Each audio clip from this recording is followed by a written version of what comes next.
আসসালামু আলাইকুম বন্ধুরা, আজকে আমরা বানাবো নিমকি ভাজা। এই বৃষ্টির দিনে বিকেলবেলাটা নিমকি ভাজা খেতে খুব ভালো লাগে, তাই আজকে বাড়িতে বসেই বানিয়ে নিলাম নিমকি ভাজা।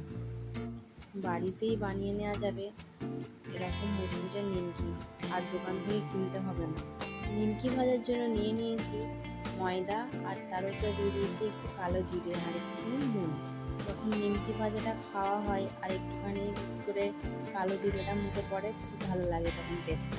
যেমনভাবে আটার ডো বানানো হয় রুটি বানানোর জন্য, তেমনই ডো বানিয়ে নিতে হবে। আটাটাকে ভালো করে ছেনে নিচ্ছি।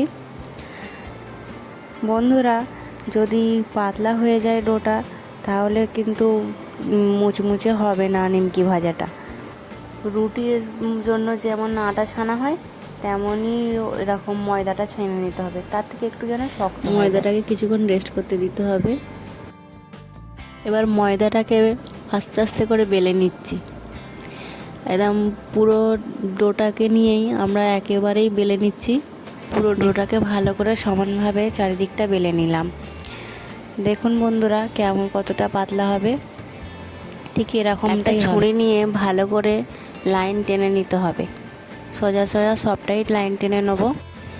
গোটা ডোটাকে নিয়ে বেলে নিয়ে এরকম সবটাই লাইন টেনে নিলে কাজটা খুব তাড়াতাড়ির মধ্যেই হয়ে যায়। পুরো লম্বাভাবে কাটা হয়ে গেলে এরকমভাবে একটু ক্যারাচ করে করে কেটে নিতে হবে। নিমকির যেমন শেপ হয় তেমন শেপ দিতে হবে। এই সবটা কেটে নিয়ে এবার গ্যাসের মধ্যে আমি একটা কড়াই বসিয়ে তাতে তেল দিয়ে তেলটা গরম করতে দিই। এবার তেলে দিয়ে দেবো। তেলে দিয়ে ভালো করে নাড়িয়ে চাড়িয়ে নেবো, যাতে একে অপরের সঙ্গে লেগে না যায়, ভালোভাবে যেন ছেড়ে যায়। এরকম জড়িয়েগুলোও কোনো টেনশন নেই, এই তেল পড়লে আপনি আপনি একে অপর থেকে ছেড়ে যায়। ভালো করে ভেজে নেব। বন্ধুরা, যতক্ষণ না ব্রাউন কালার এরকম হচ্ছে ততক্ষণ আপনারা একটু নাড়িয়ে যাবেন মাঝে মাঝে।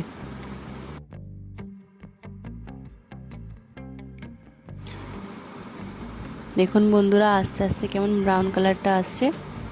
এরকমই খুব ভালোভাবে ভেজে নিতে হবে। এর থেকেও একটু ডার্ক ব্রাউন কালার এসে যাবে কালারটা, তখনই এটাকে নামিয়ে নিতে হবে। দেখুন বন্ধুরা, কি সুন্দর রং এসছে।